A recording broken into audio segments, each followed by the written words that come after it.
do this. You guys got a great show coming up. This woman is absolutely funny. You may have seen her on the Wendy Williams. I cannot say Wendy Williams. It's like saying it 3 times fast, right? Right. Well, how you doing? Wendy Williams show, and then you've seen her. She's written jokes for Joan Rivers. I want you guys to put your hands together for Helene Witt. Absolutely hilarious. Thank you so much.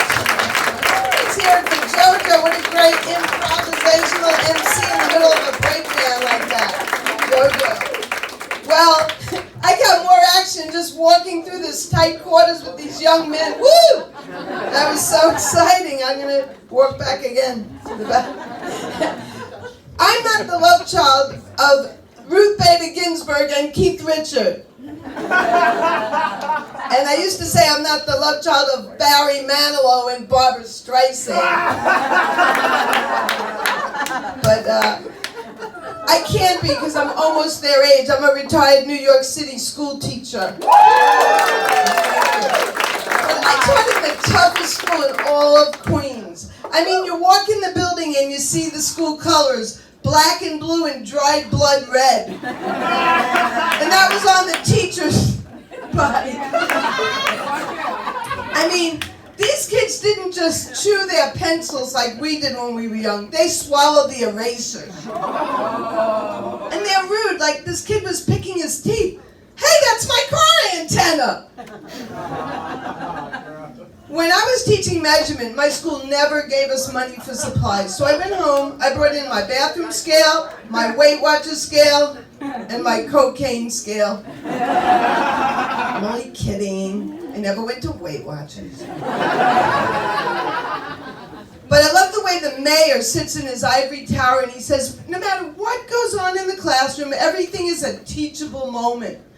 So I'm like 5 feet tall, and I'm breaking up a fight, and this kid goes, he choked me terrible.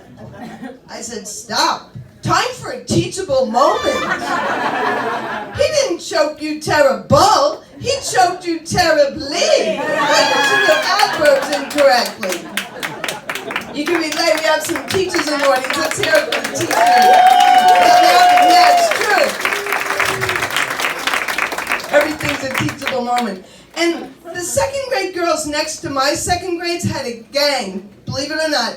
And the initiation was to take the milk containers off of my girls' lunch trays. So I named them the half pints. And the leader of the gang was the Dairy Queen. 20 years later on Facebook, she's saying, I'm having trouble with Mr. Softy. I said, too much information. You were my student. I don't have to hear about that. And when you're a teacher, like, there's so many differences from when we were young. Like, when we were young, we used to carve our sweetheart's name on the wooden desk. These kids carved their sweetheart's name in their sweetheart. Really tough kids. And this is true. Some famous people went to my school, and some infamous people went to my school. So 2 NFL stars went to the school where I taught. And a Fox 5 newscaster, a female, her name is Carol Jenkins, true story. You could Google it. Well, she probably doesn't say where she went to school, but you know her. And then the ATM bandit, in the New York Times, they called him the ATM bandit. He didn't graduate, but he went to my school. And this boy, Stephen Jefferson, when I was teaching 5th grade, which didn't last very long, he would melt crayons on the radiator. So needless to say, when he got older, he was probably making crack cocaine, methamphetamine. I didn't teach him that. This one kid says, teacher, I have the word of the day and show and tell. Glock, G-L-O-C-K. I didn't know what a Glock was till he brought it to school. I didn't teach him that either. But there's something they have in the schools today, and I hope some of you never use this when you are a teacher, and it's called the trophy, where you get a trophy just for showing up. Have you heard of these? Yes. Yeah, well, I'm against that. But I have to admit, I could have used that on my honeymoon. Yeah, because they showed up, but very little was accomplished. Yeah, I was married twice. First time I was married to a Jewish guy. Second time I was married to a Chinese guy. People say, what's the difference?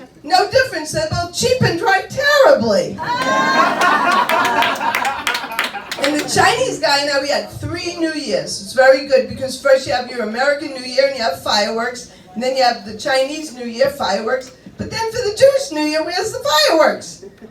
Oh, if you put a lot of horseradish on my Aunt Esther's gefilte fish, then you have fireworks. I'm proud to get old, you know. I'm getting older. I know JoJo said kind of the opposite, but I am so thrilled to be older. First of all, I don't have to work. Let's hear it for that. Your taxpayers dollars at work, I'm sorry. But I don't have to work. And at Wendy's, they give you free coffee when you're my age. Free coffee.